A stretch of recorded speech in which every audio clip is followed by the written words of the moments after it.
Hi and welcome to this read-through of the OCR AS Biology Breadth in Biology paper from June 2017. The goal of this read-through is to show you how to understand the questions, tell you about the theory that you should have applied, and show you how to phrase your answers to get maximum credit. Let's get on with the paper.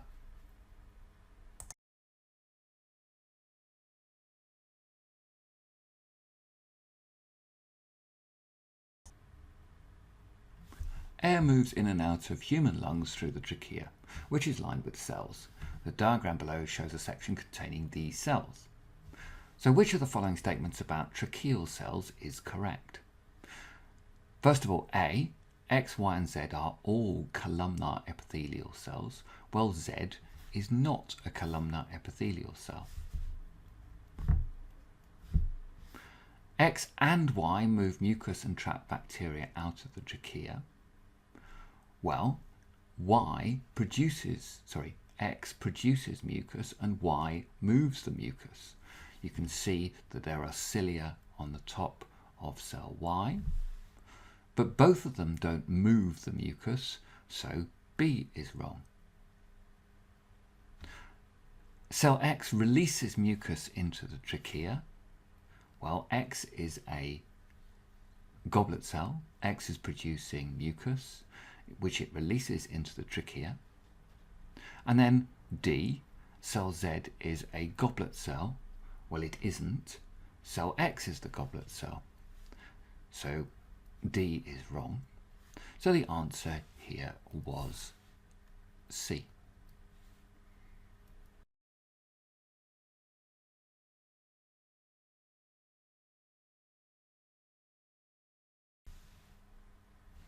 DNA is formed from three main groups of molecules: pentose sugars, phosphate groups, and nitrogenous bases. Now the D in DNA is deoxyribose, O's because it's a sugar, RIB means it's got 5 carbons as a ribose sugar, and deoxy means it's missing an oxygen. In RNA you've got ribonucleic acid. The bases can be divided into purines and pyrimidines, and the question asks you to identify the two purines below. Now, a purine has 2 rings. So think small word, big molecule. So a purine has got 2 rings like so. And a pyrimidine has just got a single ring like that. So our 2 purines here, well, this one's a purine, this one's a purine, but the 2 purines are adenine and guanine, so the answer here is A.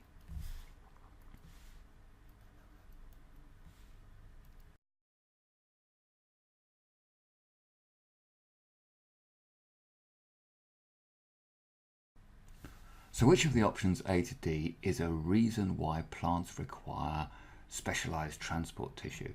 So specialized transport tissue would be tissue like xylem and phloem. Phloem for the transport of sugars, xylem for the transport of waters from the roots up to the shoots. So which of the options is a reason why they require the tissue? Now, do they require xylem and phloem to allow osmosis to take place? Well, no. Osmosis is the movement of water across a partially permeable membrane. You certainly don't need specialized transport tissue to enable that to happen. Because they all have a large surface area to volume ratio, well, that may be true, but it doesn't say why you need a specialized transport tissue. To carry sucrose to their leaves, well, sucrose is carried away from mature leaves.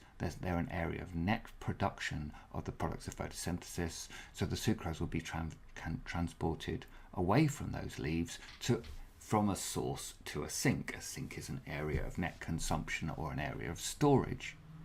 So it's not C either, which leaves us with D, to overcome the limitations of diffusion over large distances. So that's why you need a specialized transport system, because diffusion would be too slow over a large distance. So the answer here is D.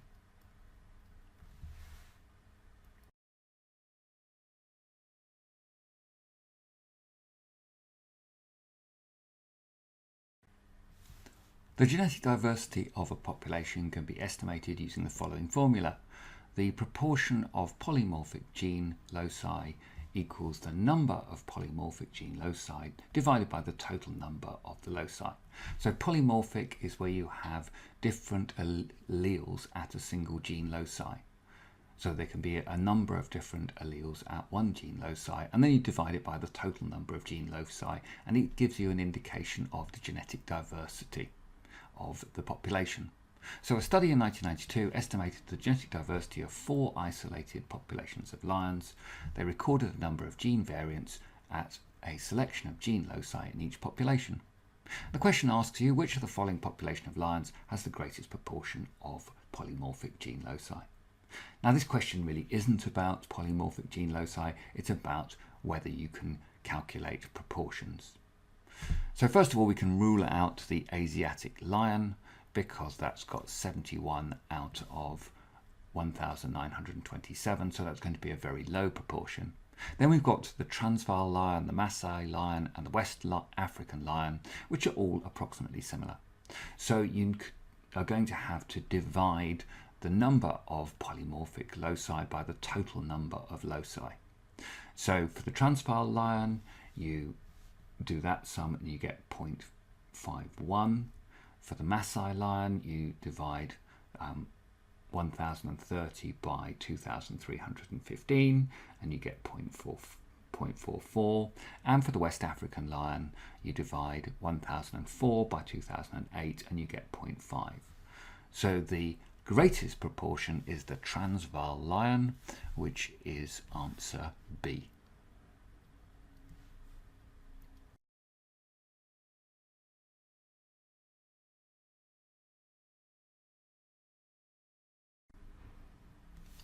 So many plants are adapted to the availability of water in their environments. One group of these plants is the Zerophytes. So a Zerophyte is adapted to lose as little water as possible. So what here has a xerophytic adaptation? A, smooth cordgrass grows in a highly saline marine estuary environment. Now, it's highly saline, so this means that it is a halophyte. It lives in very salty marine environments. Water lilies, the word water lily should give it away. This has tissue to allow the movement of gases to its submerged roots. They're submerged in water, so this is a hydrophyte. The poison tree has leafless branches covered in thorns to reduce water loss. Well, that would definitely make it a xerophyte. And then the water lobelia completes its entire life cycle submerged in shallow ponds, so it's another hydrophyte. So the correct answer here is C.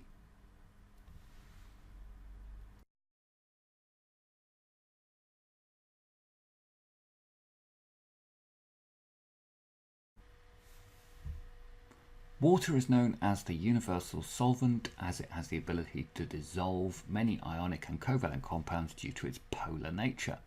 Which of the 3 carbon compounds will not form hydrogen bonds with water and therefore will not dissolve? So this is getting you to think about the polar nature of water. Remember that water has an uneven distribution of charge, which is known as a polarity. The hydrogens are slightly positive and the oxygen is slightly negative because the electrons are slightly closer to the oxygen than they are to the hydrogen. This means that it will dissolve ionic and covalent compounds which are charged. So which of these 3 compounds will not have an uneven distribution of charge? So which one will not form hydrogen bonds? Well, glycerol, you can see you've got OH groups here, which will have an uneven distribution of charge, and here and here. The only one with no OH groups is propane, which will therefore have an uneven distribution of charge. Therefore, it would be non-polar, so it won't dissolve in the water. The answer is D.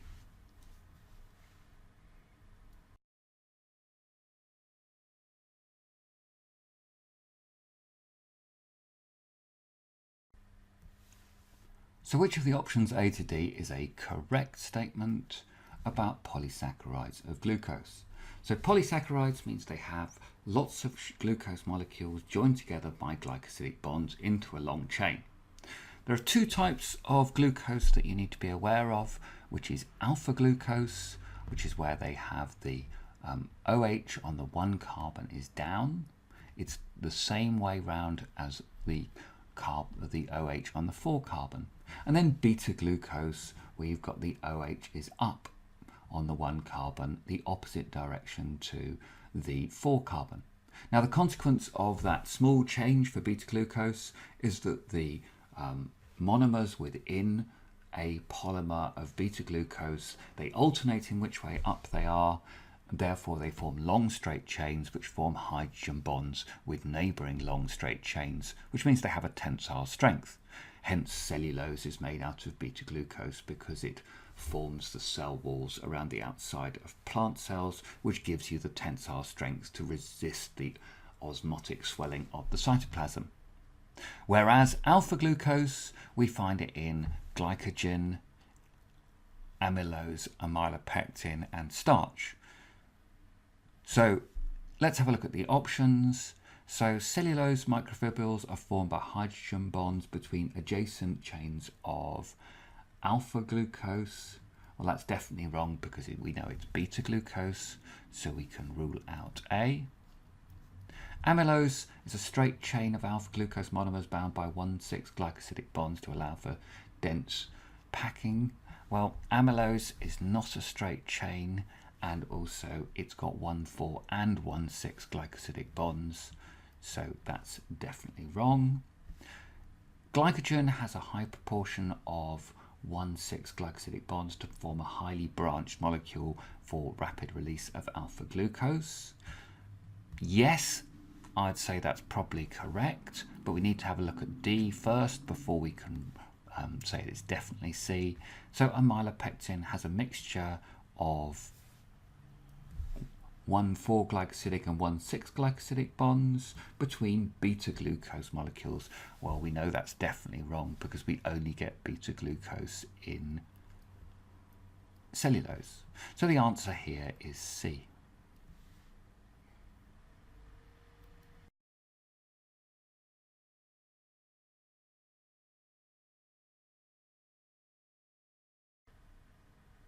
Which of the options A to D is a correct statement about tissue fluid? Now, before you answer this, you need to spend a couple of minutes thinking about tissue fluid and how it's formed. So tissue fluid is the fluid in the tissues that comes from the plasma being squeezed out of the capillaries.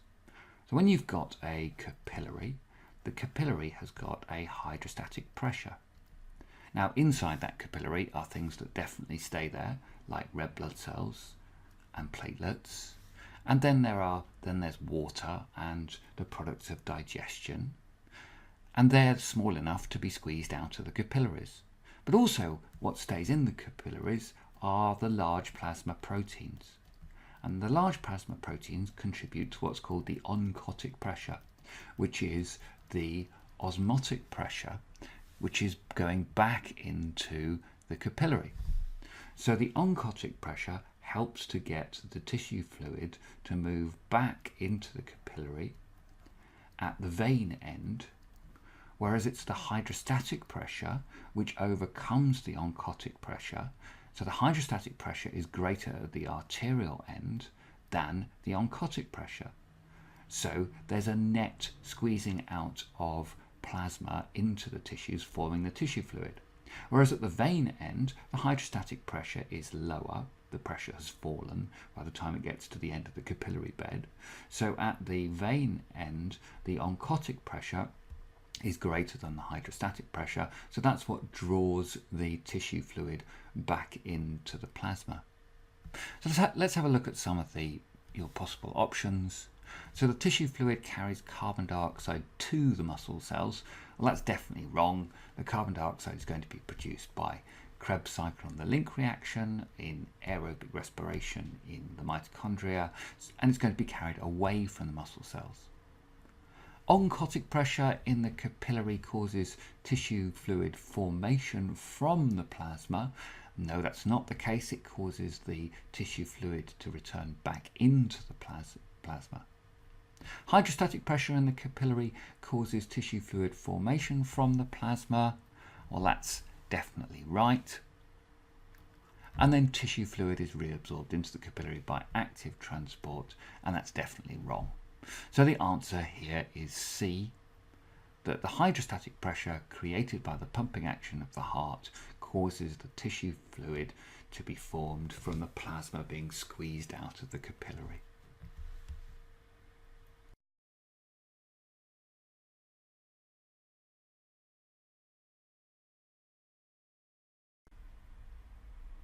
A group of students was given a 1% solution of an unknown digestive enzyme. They were also given 3 tubes containing identical mixtures of foods. The students carried out a different biochemical test on each tube before and after adding the unknown enzyme. The results are shown in the table below.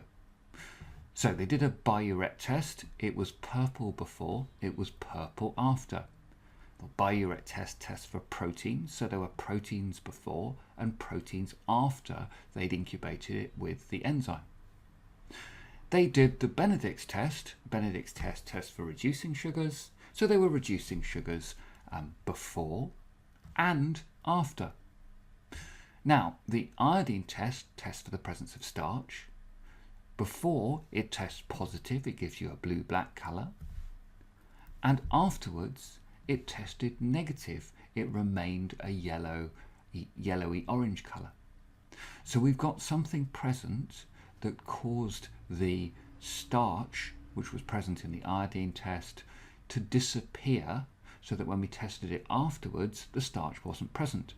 So which of the enzymes would have caused the starch to disappear?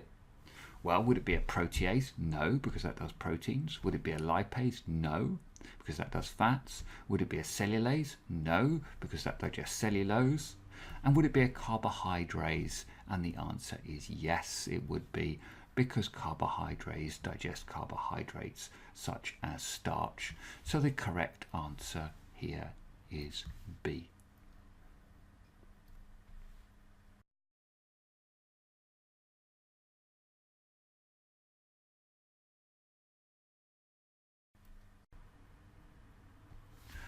DNA carries the genetic code which is non-overlapping and degenerate.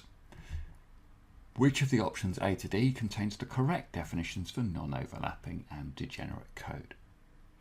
Now, non-overlapping means that each sequence of 3 letters, say A, T, A, G, C, G, each sequence is read and then the next 3 letters are read.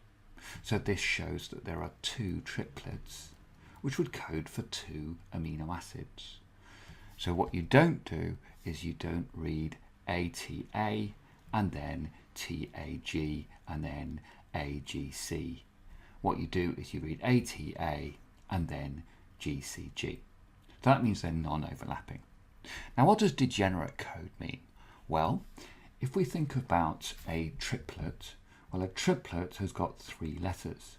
So there are 4 options, ATGC for the first letter, 4 options ATGC for the second letter, and 4 options ATGC for the third letter, which means that there are 4 times 4 times 4, which equals 64 different options. Now, the genetic code codes for amino acids. There are 20 amino acids. Therefore, those 64 codes have to code for 20 amino acids. Therefore, on average, there are 3.2 triplets per amino acid. And that's what degenerate code means. It means that there are more than 1 triplet per amino acid. So, looking at the options, each nucleotide is only part of 1 triplet of bases and the molecule breaks down easily. That's not what degenerate means. The genes follow straight after each other and the molecule breaks down easily. No. Each nucleotide is only part of one triplet of bases, and more than one triplet codes for each specific amino acid. Correct. So that's what it means, and our answer here is C.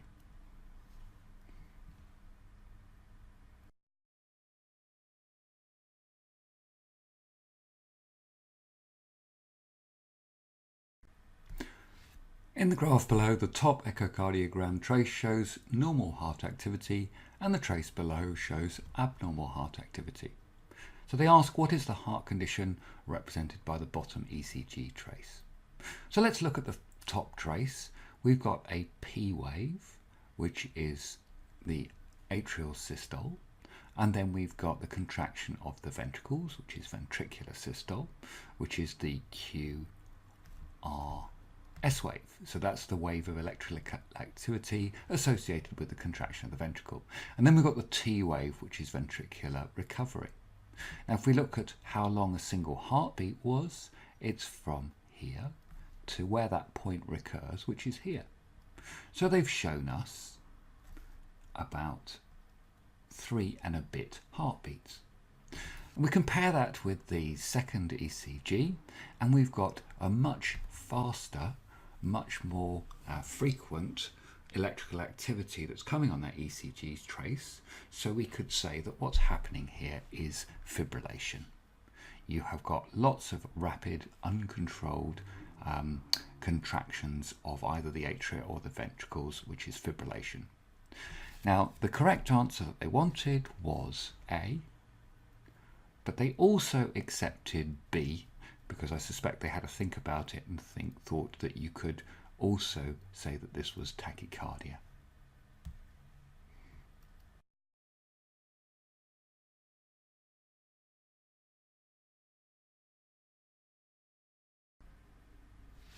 Tropical rainforests have a very high biodiversity of plant species.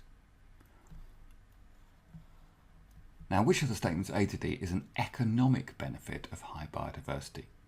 So first of all, does A, high plant biodiversity, decrease the animal biodiversity in the rainforest? Well, no, it doesn't. If you had high plant biodiversity, it probably gives you more niches for the animals, so you would increase the animal biodiversity.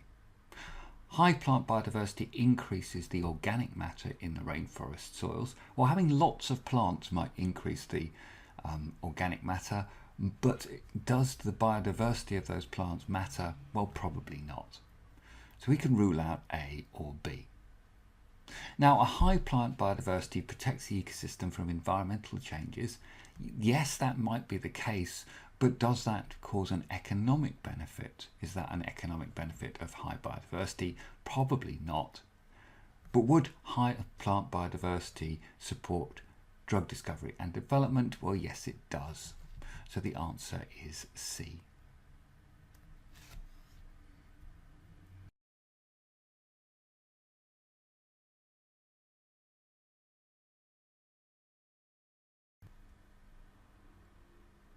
So lupus is an autoimmune disease.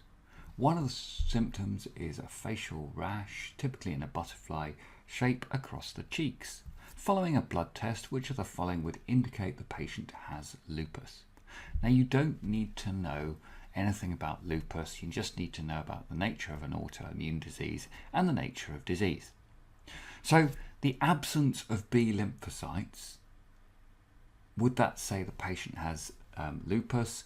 Well, no, it wouldn't, because it's a bit strange, because the B lymphocytes, remember, are going to produce the antibodies. So an absence of B lymphocytes might mean you have something, but it's probably not lupus. Presence of high levels of antihistamines. So antihistamines are there to reduce an inflammatory response, so that would probably not be the case. The presence of herpes antibodies, well, herpes antibodies would be produced in response to the herpes antigen. So the presence of herpes antibodies might mean that you have herpes, but it doesn't indicate that they have lupus. But the presence of antibodies for the cell surface antigens of connective tissue, such as the connective tissue you get in the face, well, that might indicate that you have lupus. So the answer here is A.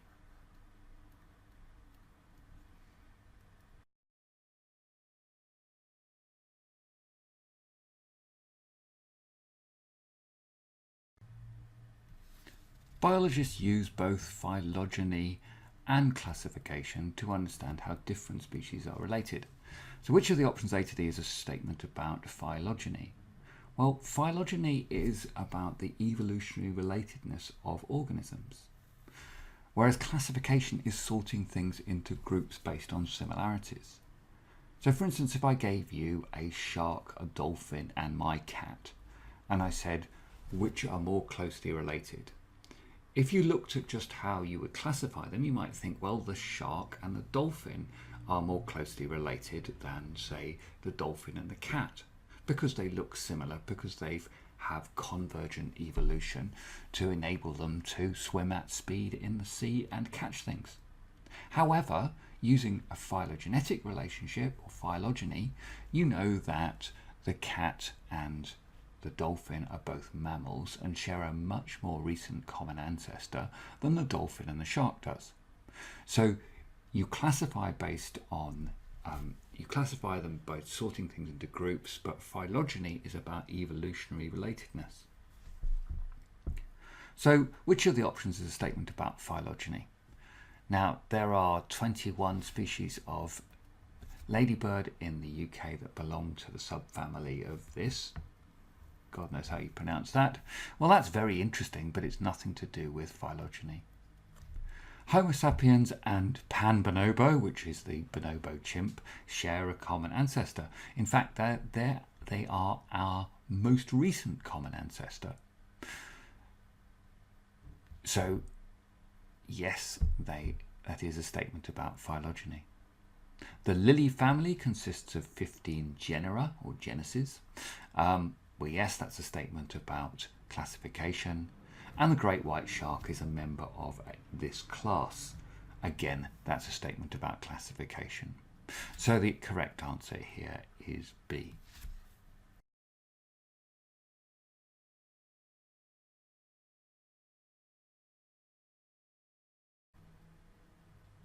An individual bitten by a rabid dog can be treated by an injection of human rabies antibodies. So which option A to D describes the type of immunity provided by this treatment? Natural passive is where you pass antibodies from the mother's blood to the fetus across the placenta. Natural active is where you've experienced the antigen on the surface of a pathogen, so that you have your immune response and produce antibodies against that pathogen, against the antigens on that pathogen. Artificial passive is where you experience antibodies that you have not created yourself. So you obtain antibodies from a third party and inject those antibodies in order to fight a disease. Now, this correctly describes this treatment by the injection of human anti-rabies antibodies. Artificial active is where you experience the antigen not on the surface of the pathogen, but on the surface of a vaccine. So the correct answer here is C.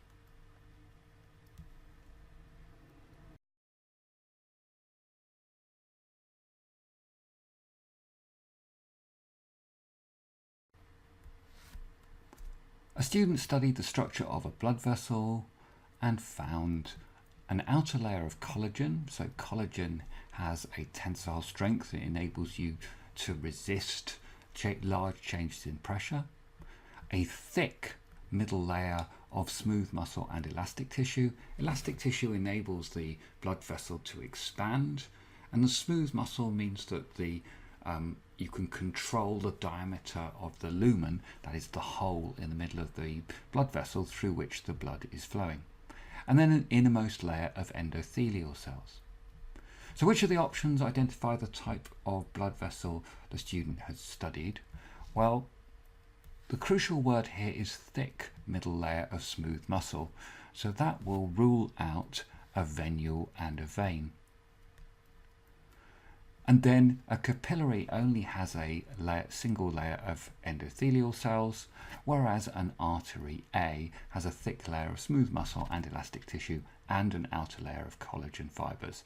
So the correct answer here is A.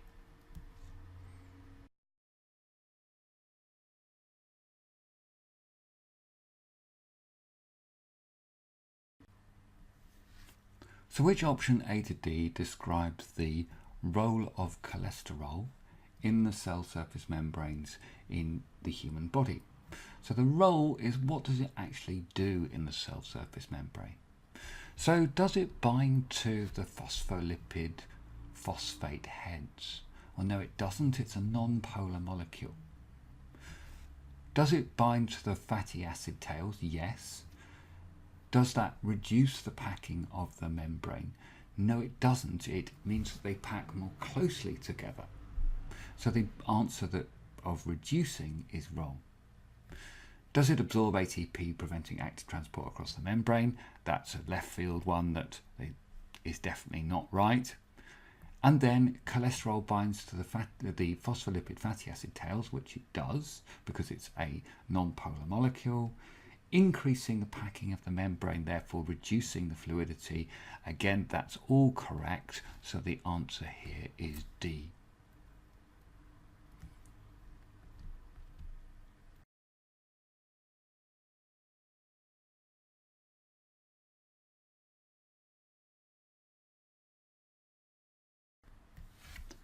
So what is the correct definition of the term coenzyme?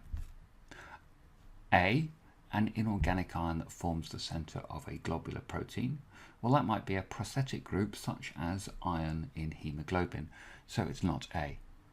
A molecule that binds to the enzyme, changing the shape of the active site, preventing an enzyme substrate complex from forming.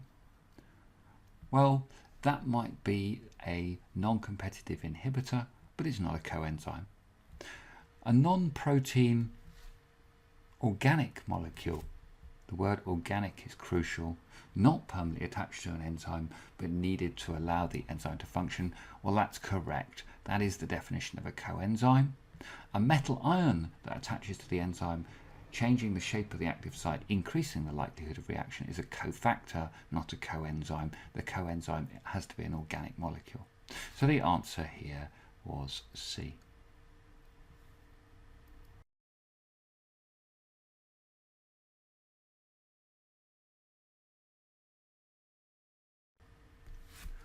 So during DNA replication, DNA polymerase can only work in one direction, from a 3' to the 5' end. This means that the lagging strand has small gaps left in the backbone, and DNA ligase, to ligate means to join, works to seal these gaps. So which of the options A to D identify the bond formed? So what's going on here is that, remember, we've got two strands of DNA and that they are anti-parallel. One strand runs 5' to 3' and the other one 3' to 5'. And the primes refer to the numberings of carbons. So when we've got our deoxyribose sugar, that's numbered 1, 2, 3, 4, 5. And it's obviously got a base and it's got a phosphate attached. And that phosphate forms a bond to the next nucleotide. Well, on the other strand is the other way up. So we've got again a base and we've got a ribose sugar. And this ribose sugar has 5, 4, 3, 2, 1 numberings on the carbons of the sugar. And then we've got another phosphate. So one strand runs 5 to 3 and the other one runs 3 to 5. Now when the new nucleotides come in, the polymerase makes one strand continuously, but the other strand has to be made in short bits backwards because the polymerase only works in the 3 to 5 direction. Therefore you need an enzyme, the ligase enzyme, to join together those small gaps between the nucleotides. And the bond that forms here is the phosphodiester bond. So the correct answer is B.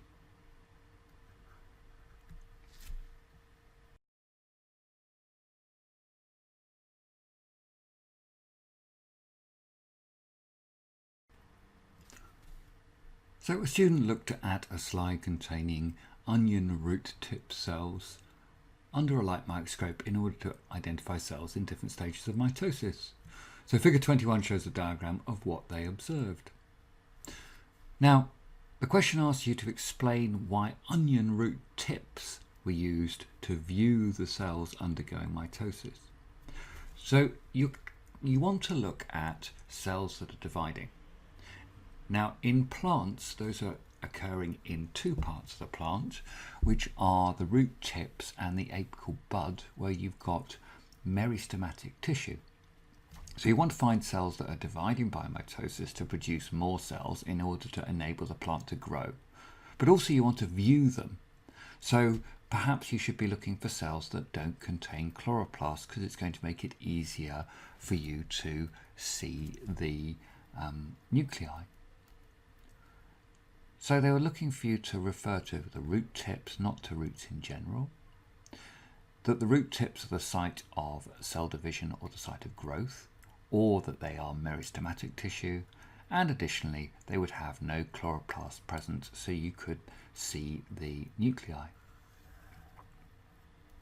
Now, suggest a stain that the student could have used to highlight the nuclei of these cells. Now, this is one of the required practicals. You're meant to have done this. It's called a root tip squash. You probably did it with little garlic root tips, and you should have stained it with either methylene blue or toluene blue or acetic orcine.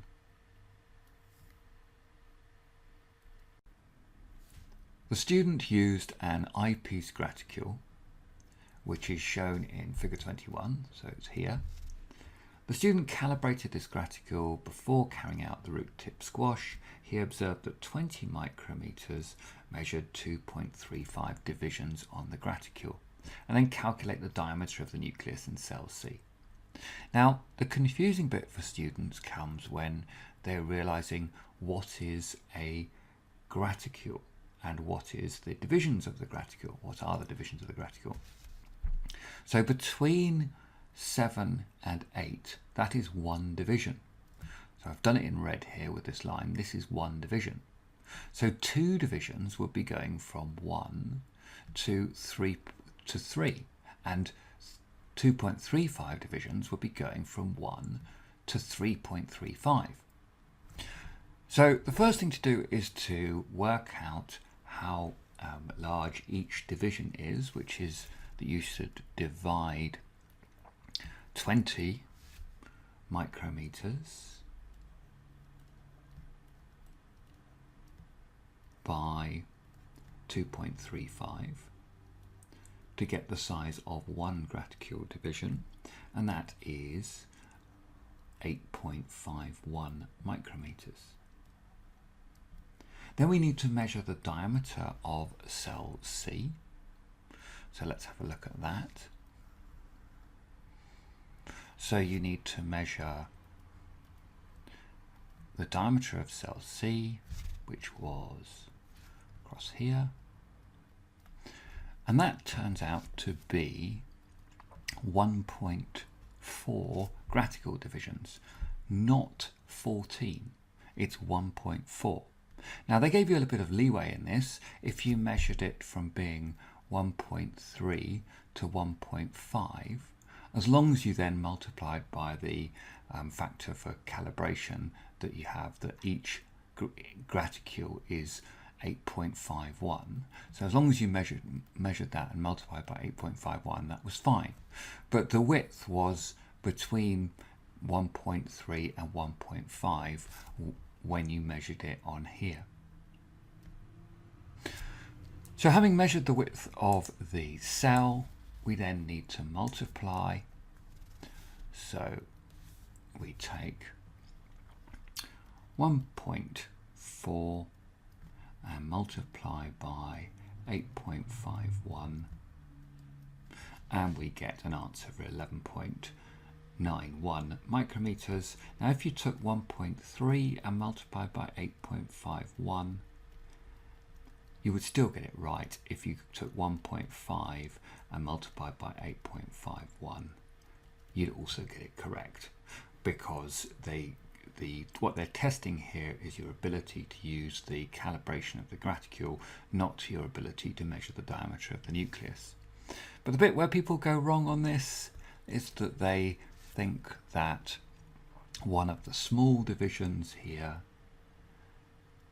they think that is one graticle division. It isn't. This is one graticle division. This is a 10th or 0.1 of a graticle division.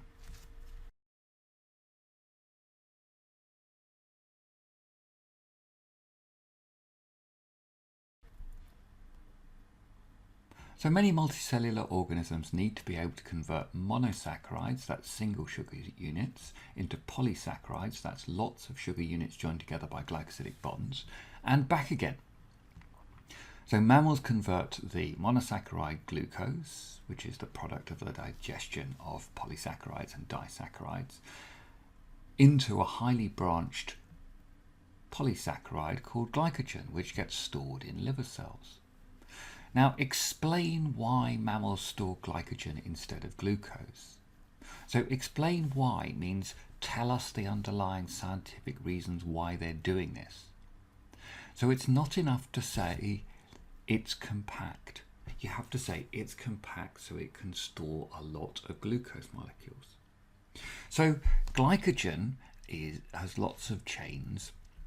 So glycogen's made of 1,4 alpha glycosidic bonds in a long chain like this, and then it's got 1,6 branches, and then more 1,4 bonds, and then another 1,6 branch, and then more 1,4, and all this sort of stuff. So it's very branched, so it's got lots of ends. Now, when I say lots of ends to students, they always get a bit confused. What I mean is, look, you've got lots of ends because it's got lots of branches. Now, having lots of ends means you can hydrolyze it very rapidly and release the sugars, which can be used for respiration, and also means you can make it very rapidly because you make it from the ends outwards. So glycogen is acting a bit like a bank account for glucose. When you expend lots of energy by doing lots of respiration, you hydrolyze the glycogen, and when you eat lots of food, then you make the glycogen because it gives you a good way of storing it. So let's have a look at the mark scheme and what they wanted. So the explain bit is often where students make a mistake. So explaining is not it is insoluble. Explaining is it is insoluble so it doesn't affect the water potential of the cell. It's metabolically inactive. It's compact. You can store lots in a small area. Therefore, you're able to store large amounts of energy because the energy is in the glucose. It's highly branched, so it has lots of ends for adding or removing glucose, and therefore it can be broken down rapidly to release the glucose.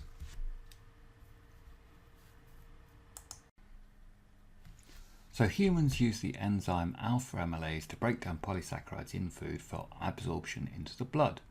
The gene for the human alpha amylase is found on chromosome 1. The gene is transcribed in the nucleus, like all genes are transcribed in the nucleus, and translation occurs on the rough endoplasmic reticulum in the cells of the salivary gland. And then you secrete that alpha amylase into your saliva, and then it hydrolyzes the glycosidic bonds in the polysaccharides. Now, it's transcribed in the nucleus, translation occurs on the rough endoplasmic reticulum, and then describe how the molecule is prepared and secreted by the cells of the salivary gland after translation. Now, the molecule is alpha amylase, so it's an enzyme, so it's a protein. This question isn't about alpha amylase and chromosome 1, and it's just about how do you treat a protein after it's been translated. So after you've made the protein in the ribosome, what happens next? So you might think, well, where does it go in the cell? Well, it goes to the Golgi apparatus, which is the prepared word, because there are post-translational modifications and foldings that occur to the protein after translation. What happens next? It gets packaged into a vesicle. The vesicle goes to the cell surface membrane, the plasma membrane. How does it get there? It gets dragged along the cytoskeleton. What happens to the vesicle when it gets to the membrane? It joins with the membrane, because remember the vesicle is just a sphere of cell membrane. So it joins with the membrane, and then that causes exocytosis, which releases the amylase into the saliva. So remember, the question's not about amylase, it's just about what happens to a protein after it's been made and how does it get secreted. So the answers they're looking for here were that you transport a vesicle from the rough endoplasmic reticulum, and that goes to the Golgi apparatus, where you have post-translational modifications and foldings of the protein. And then it goes into a secretory vesicle, and that moves along the cytoskeleton, and that fuses with the cell surface membrane, and that causes exocytosis and release of the alpha amylase into your saliva.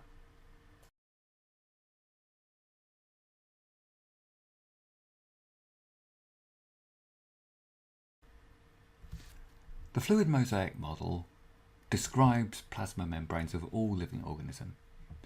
How does the fluid mosaic model describe the structure of the plasma membranes? Now, you'll be very familiar with the fluid mosaic model. You'll be familiar with phospholipids. We've got a glycerol, and then we've got the two hydrophobic fatty acids, and then we've got a charged polar phosphate group. Now you'll be aware that you form a bilayer, so that's 2 molecules thick, and that the bilayer is held in place because you've got water on the outside, which is polar, and you've got water on the inside, and then you've got the hydrophobic tails, which are here. Crucially, there's nothing holding the phospholipids in place, so they're free to swap places with each other all of the time. So they can swap places with their neighbouring phospholipids, and they can swap places with the phospholipids on the other side. And this is the important bit about fluid. Now, the mosaic model refers to the fact that you've got proteins, some of which go all the way through the bilayer, some of which are just on the outside and some of which are just on the inside. But the proteins are embedded within the layer on one side or the other, or all the way through. The bit that students miss is the word fluid, the fact that the phospholipids are able to change places with each other and do so constantly. So the crucial words that they're looking for here were that you've got a phospholipid bilayer, that you've got the phosphate heads facing outwards, that the tails are facing inwards, away from the external environment, that the phospholipids and the proteins are free to move in the membrane, but they stay in the plane of the membrane, and that the proteins are scattered randomly and spread throughout the phospholipid bilayer.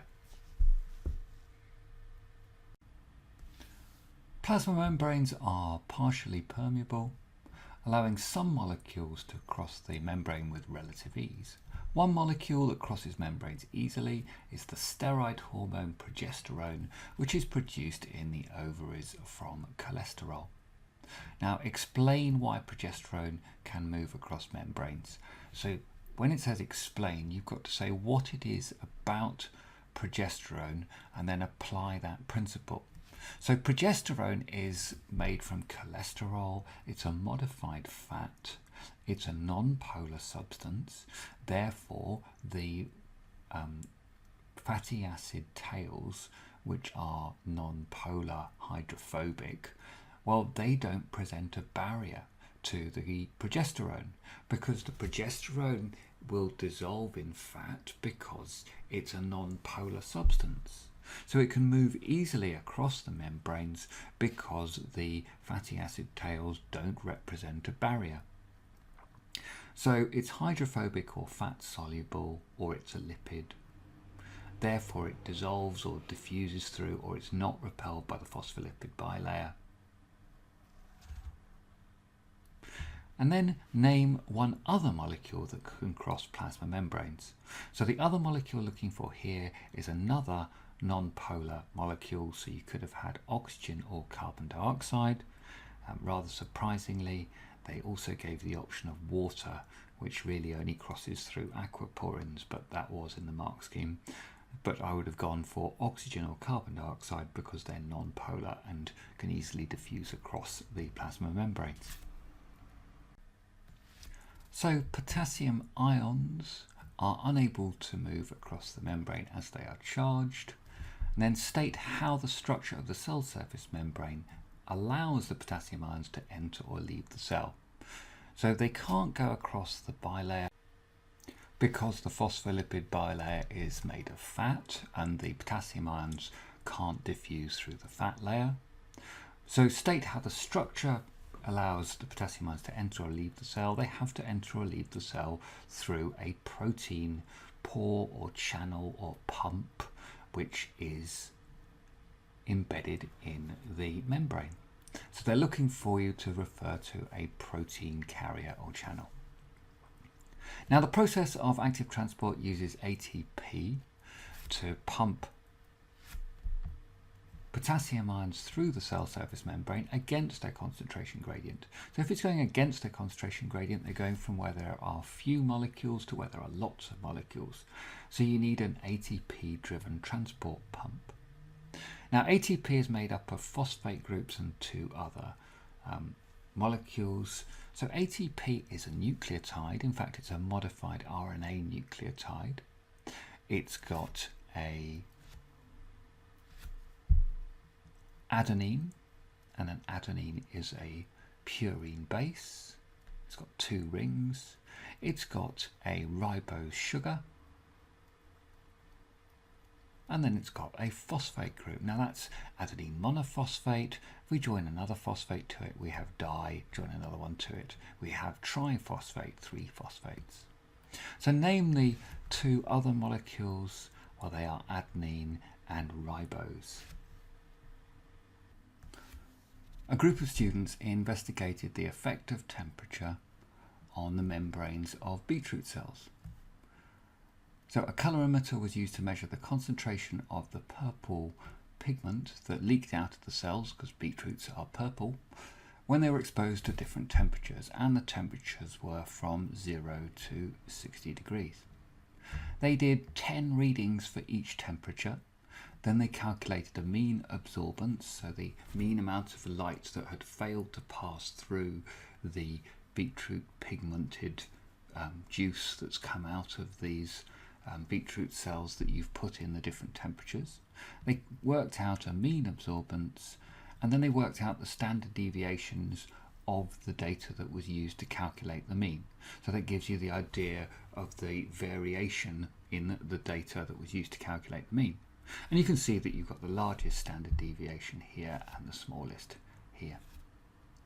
So they then used the student's t-test to look at the data for 60 and 50 degrees. And they're doing the student's t-test to see if the data for 60 and 50 degrees are statistically significantly different from each other. So to do this, all you've got to do is to put the numbers into the formula and calculate. So first of all, you need the mean of 60 degrees minus the mean at 50 degrees. So over the top we do 0.44 minus 0.21, and then we need to divide that value by the square root of the standard deviation for 60 degrees, which is 0.18 squared, and divide that by the number of values used to create that data, which was 10. Then we need to add that to the standard deviation squared of the data for 50 degrees. So that's 0.06 squared divided by 10. So once you've done all of that, you should see that the answer is 3.83.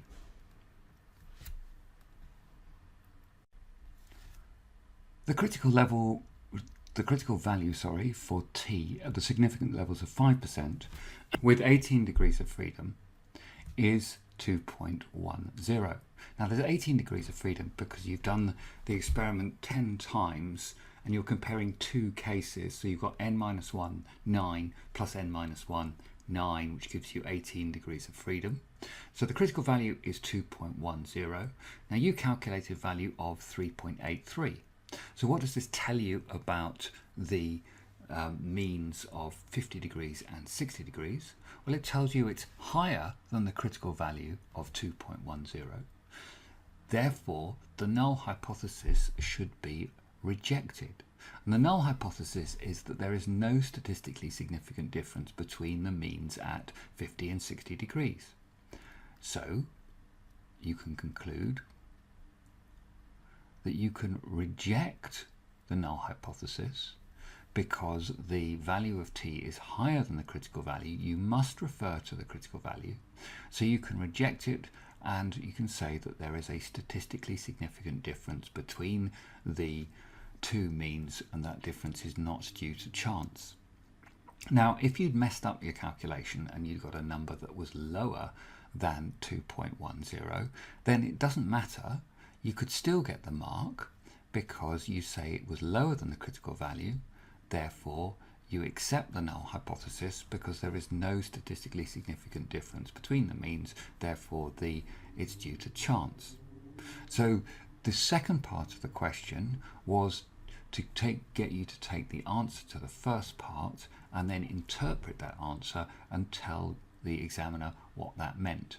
It doesn't matter if you got the answer wrong, but it does matter how you then treat that answer, whether you say it's higher or lower than the critical value, and what that means for the null hypothesis. The students plotted the data onto a graph, and the graph shows the effect of temperature on membrane permeability. And we've got temperature on the bottom because it's the independent variable, and then we've got absorbance here because it's the dependent variable.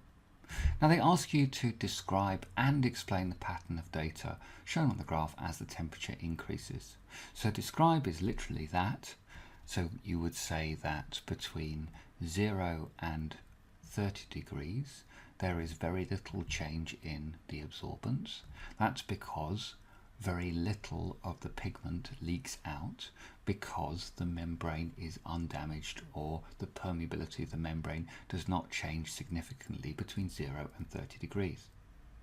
However, between 30 degrees and 60 degrees you get an increase in the permeability of the membrane, and then you've got to explain that by saying either that the phospholipids begin to come apart, or there is some dramatic change in membrane permeability as a result of the increase in kinetic energy of the membrane.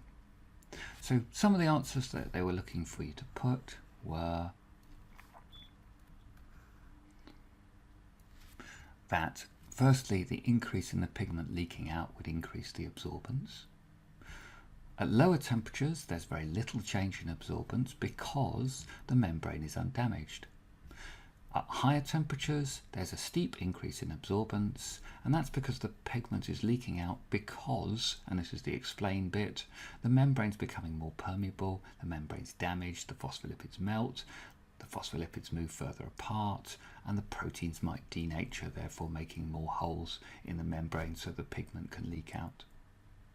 So the trick with this was to make it clear that the reason why the absorbance changes is because there's more pigment coming out of the beetroot cells, to refer to this part of the graph where there's little change and to say, well, there's not much change here because the membrane isn't damaged, the membrane's still intact, it's keeping the pigment within the membrane so it doesn't leak out, so it can't affect the absorbance. And then you get a dramatic increase here because the increase in temperature is in some way affecting the membranes so you could have described any of these parts.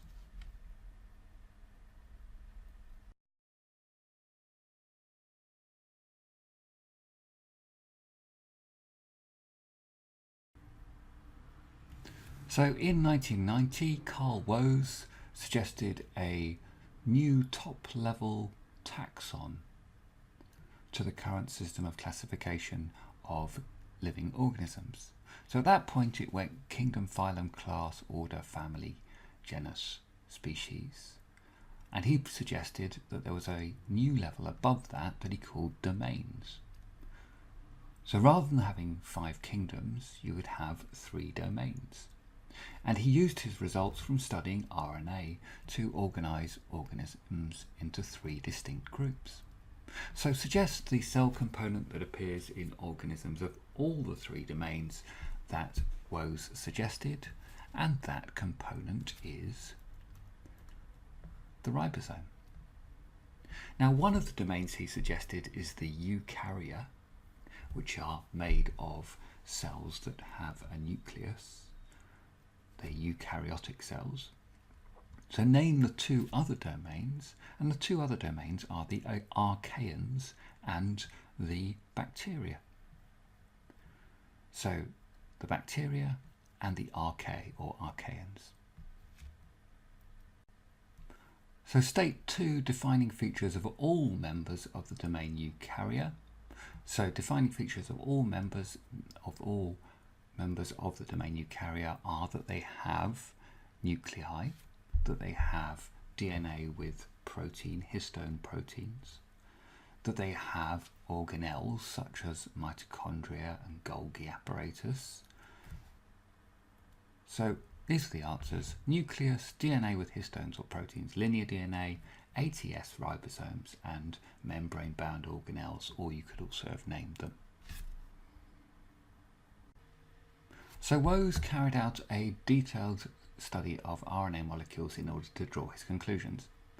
Now, they ask you to suggest 2 ways in which the scientific community are likely to have validated Woese's research. So this is not just his research, this is the nature of scientific inquiry, presenting results to a community, and what they then do with any research in order to validate that research, to say that that research is true. So the sort of things that they were looking for you to say here would be that you'd have had scientific conferences or meetings, that there would have been peer-reviewed journals, that there would have been replication of work to see if you get the same results, so other people would have done the experiments that he had done and to see if they could replicate his results, that there would have been supporting evidence from other people's work investigating other molecules. So the question isn't really about his study, it's about how the scientific community validate any study and then applying that to his conclusions.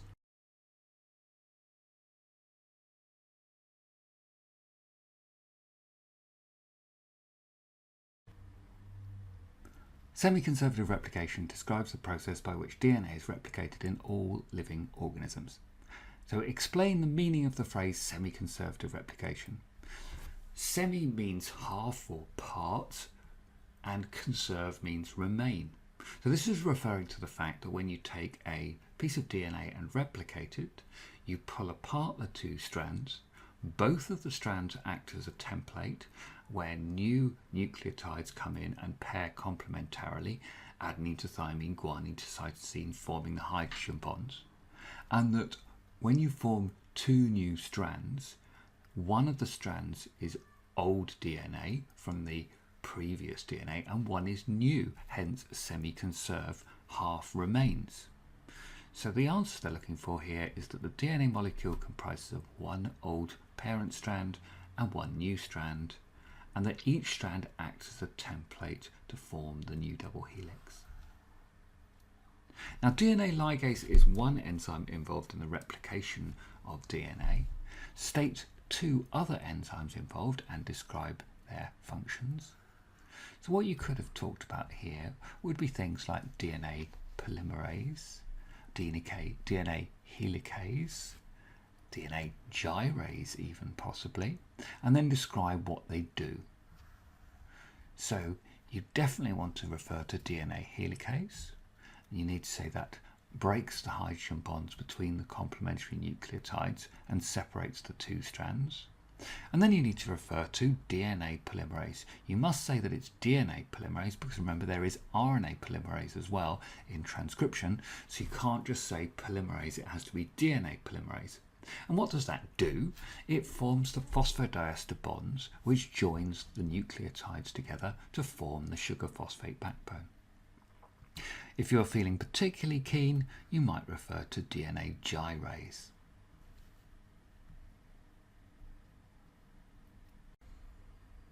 So this question is about the classic demonstration of the semi-conservative nature of DNA replication. And this was done by Messelson and Stahl in 1958. Now, the hypothesis was that DNA replicated semi-conservatively, but there needed to be experimental proof of that hypothesis. So they grew bacteria in a growth medium. And that growth medium only contained the heavy isotope of nitrogen, nitrogen-15. Now, the bacteria take up the nitrogen from their medium and use that nitrogen to make the nitrogenous bases, adenine, guanine, cytosine, thymine. So all of the DNA in those E. coli contains nitrogen-15. So it's all nitrogen-15, both strands. They then transferred the bacteria to a growth medium that had the light isotope nitrogen-14, so this is lighter. And it allowed the bacteria to undergo cell division.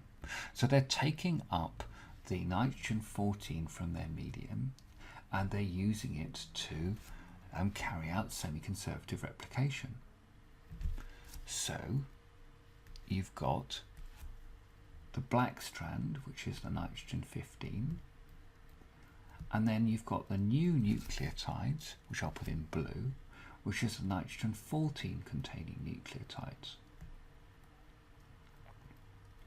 So after one round of division, you can see that you'd have a strand of old DNA and a strand of lighter DNA, which was a nitrogen-14. So that we'd have a DNA which had one strand of 14 and one strand of 15. Now that's generation 1. So generation 0 is all nitrogen-15. Now generation 2 is when you allow it to divide again in the same nitrogen-14. So we pull apart the strands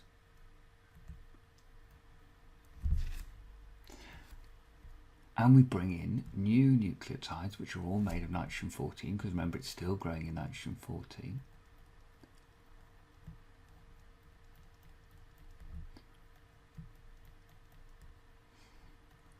And now we've produced generation 2.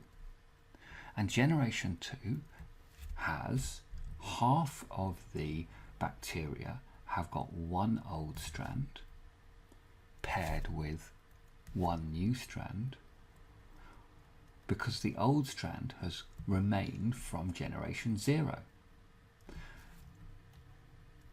But the other half of the bacteria have a new strand paired with a new strand.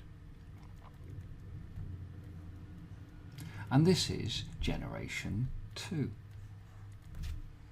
So generation 0 here is all nitrogen-15, so both strands are nitrogen-15. Generation 1 here, the band, is nitrogen-15 and nitrogen-14. All of it is one strand of 15, one strand of 14. Generation 2 here will contain the light strand at the top will be 14-14, and the strand below that will be 14-15, because it contains one of the old strands, which was here and then here and is now here. And if we then repeat this for 10 generations, the old strand will always remain, but it will be proportionately less and less and less, because each generation the number of E. coli will double, and as all of the new E. coli will all be made of nitrogen 14 containing nucleotides, because they're only growing in nitrogen 14. So explain how the results from the other generations provide evidence to support the hypothesis that DNA replication is semi-conservative. So you need to refer to tube 1, and tube 1 the band is higher up, therefore it's lighter, and that's because it contains nitrogen 14 and nitrogen 15, but it's a single band, whereas tube 2 has got two bands, and the band above that, above the 14-14 band, well, that contains above the 14-15 band, that only contains nitrogen 14 containing DNA. So that the new band is only nitrogen 14, so that the light band must be the template for the new molecule. Now, tube 10, the highest band is the thickest because the DNA is only made from light nitrogen, because that's the only DNA that's available for the E. coli to replicate.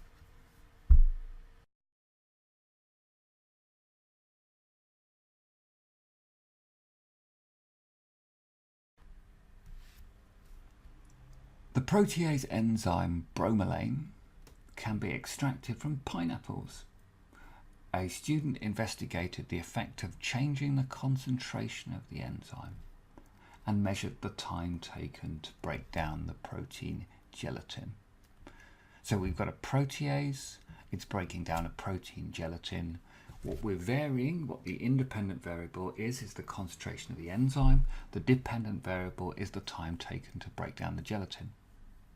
The question asks you to state three variables that the student would need to control in order to make the results of this investigation valid, to show that it's actually investigating what it says it's investigating. Now, with an enzyme controlled reaction, you need to think, well, what variables are important? The variables are temperature, enzyme concentration, substrate concentration, and pH. Now, you're varying the concentration of the enzyme, so that's the independent variable, but the controlled variable should be the pH of the solution, the substrate concentration, so the concentration of the gelatin, maybe the volume of the gelatin, and the pH and temperature. So having a look at the answers, temperature, pH, concentration of the protein or the gelatin. Don't say the substrate, say specifically what you're going to control. The volume or mass or surface area of the protein or the gelatin.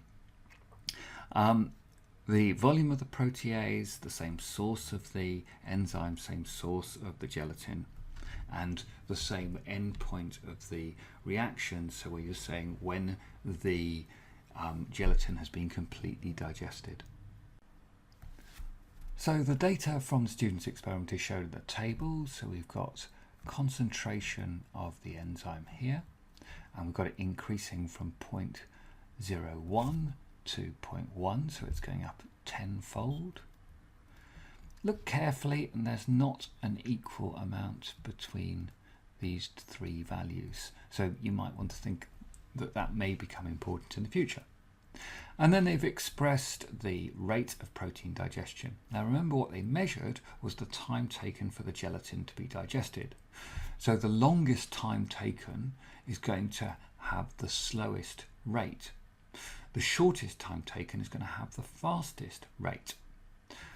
As you increase the concentration of bromelain, you can see that the rate of digestion goes up because you've got more enzyme, therefore you've got more active sites, therefore you can digest the gelatin faster.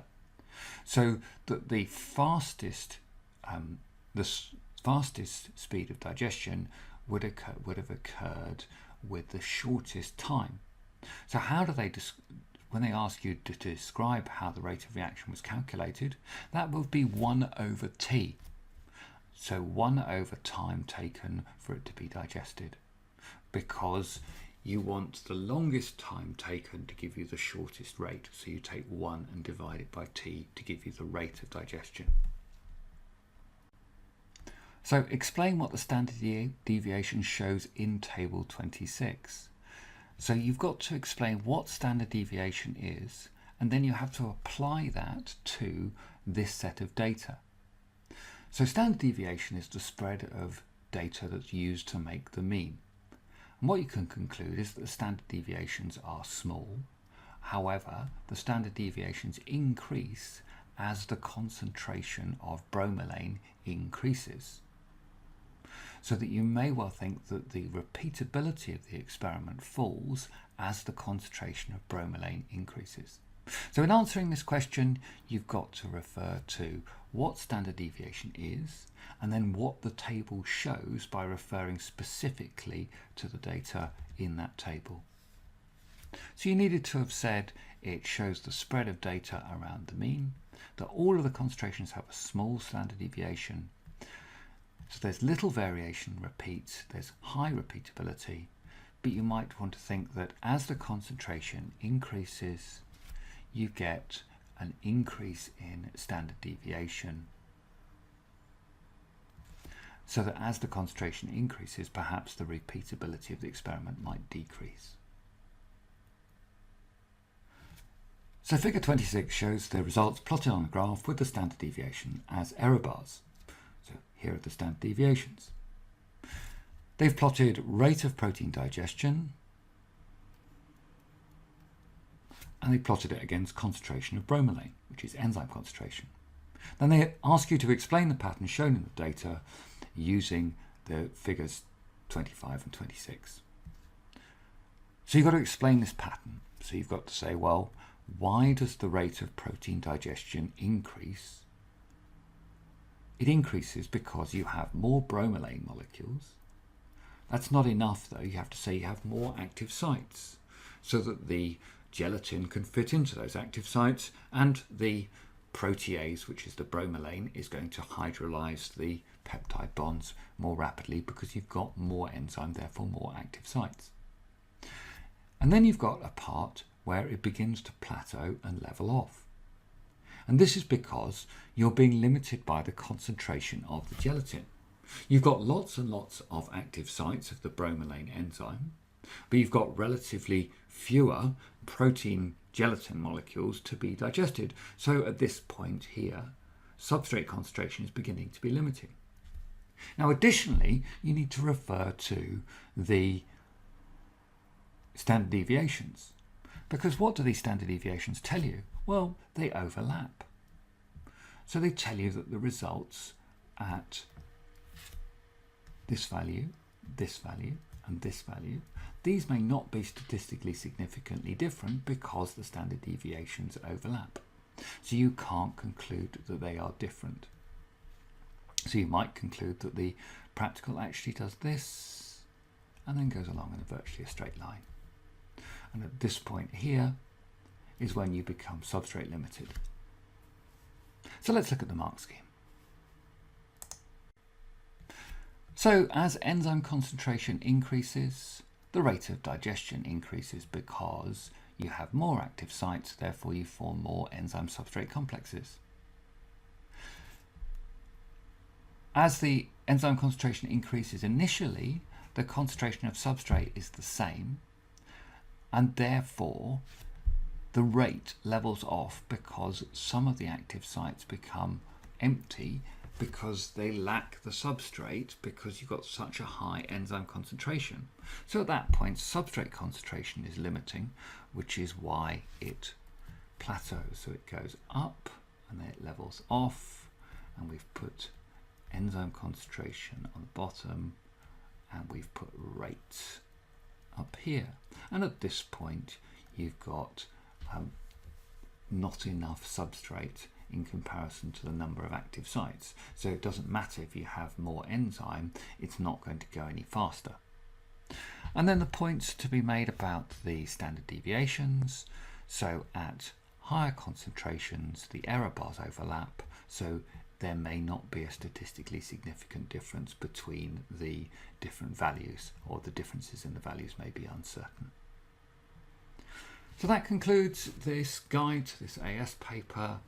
I hope you've enjoyed it, and good luck in your exams.